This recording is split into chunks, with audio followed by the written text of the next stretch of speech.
I apologise if you guys couldn't see much of the last stuff thanks to my fairly poor effort at zoom. What have I done here? There we go. Hopefully you can see a little bit more now. Oh. Magnetic screwdrivers can be dangerous. Just make sure I'm in the middle of the shot here. Okay. Well, let's get him a little bit tight, not too tight, to make sure we can centre the other ones as well. It's a little bit of readjustment there. Okay, one more screw.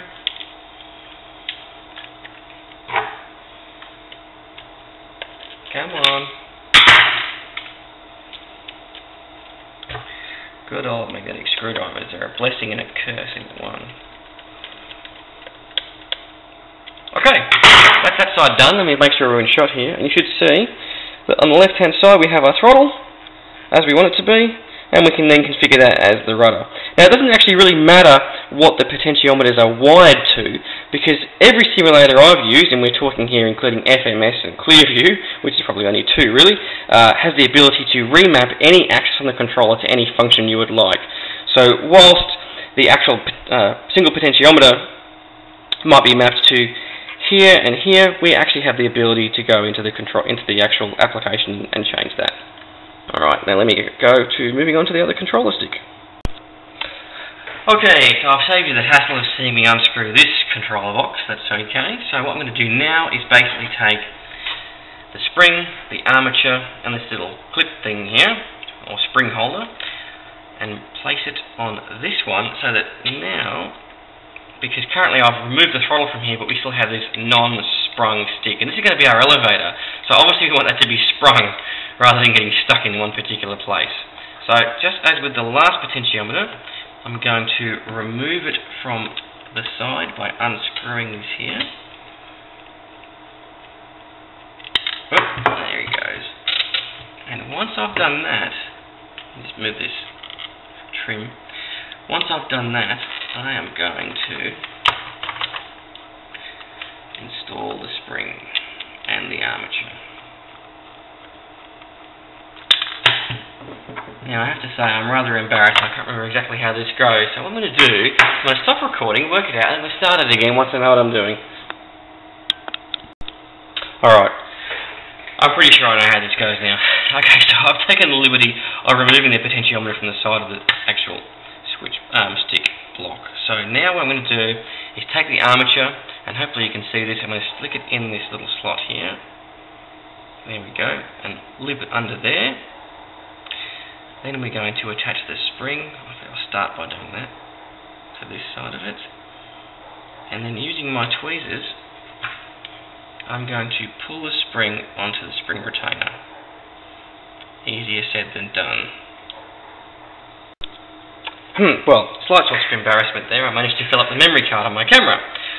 So, where was I? Okay, yes, springs and armatures. The armature is on here, and the spring does not need tweezers, it actually works better with your fingers. You missed that last time because I recorded it and it wasn't recording because the memory was full. Okay, so here we are. We have the armature on here, sprung quite nicely. So basically what we're going to do is just return this back onto the block here, make it go in. Now you may need to move the sticks to make it sit again, because the stick is going to want to push on that armature, and to get it back on, there we go. So now we've pushed it back on, you'll see that no matter which way I push the stick, it is sprung again, just as we wanted. Now, I've screwed this in here. Now what this screw does, the more you screw it in, apologies, the more it raises this small black plastic piece. The more this piece raises, the more tension there is on the spring. So you can actually have the ability to adjust the tension on your sticks to a setting that you might like. What I've done basically is just change raise the piece of plastic here by screwing it in to the same level as all the other sticks, because I quite like the way it comes from factory basically. So now that I've got that back in place, I'm going to screw these back on.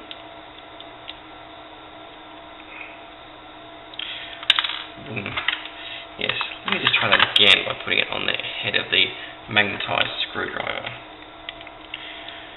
Murphy's Law says I'm not going to get it to work. There we go. Okay, that's one.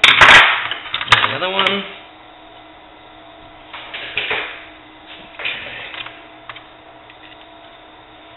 I just need to actually remove that trim because the trim's in the way.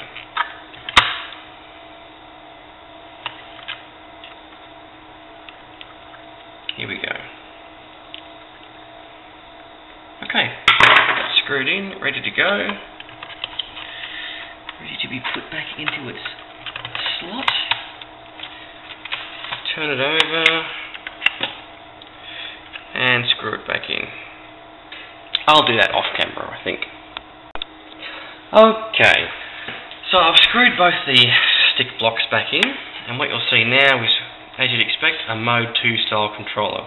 We have throttle on the left, as well as our rudders, and we have our elevators and ailerons, all sprung the way we would like. Now, because this was manufactured as a Mode-1, as a joystick within Windows, what you would expect to see is that this might be, say, your Y-axis, and this might be your X-axis.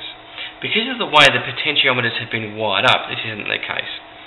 I believe from memory that this is actually X-axis and this is Z-axis, and then we have X rotation and something else over here.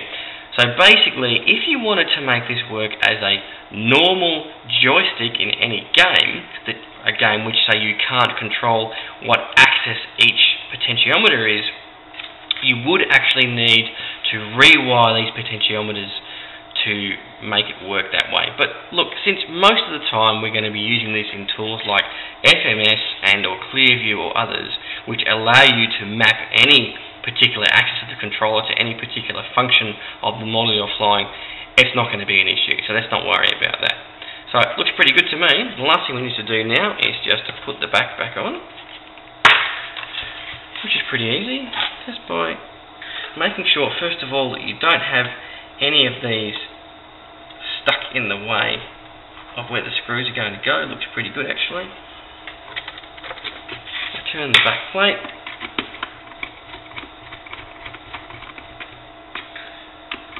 Screw it back together.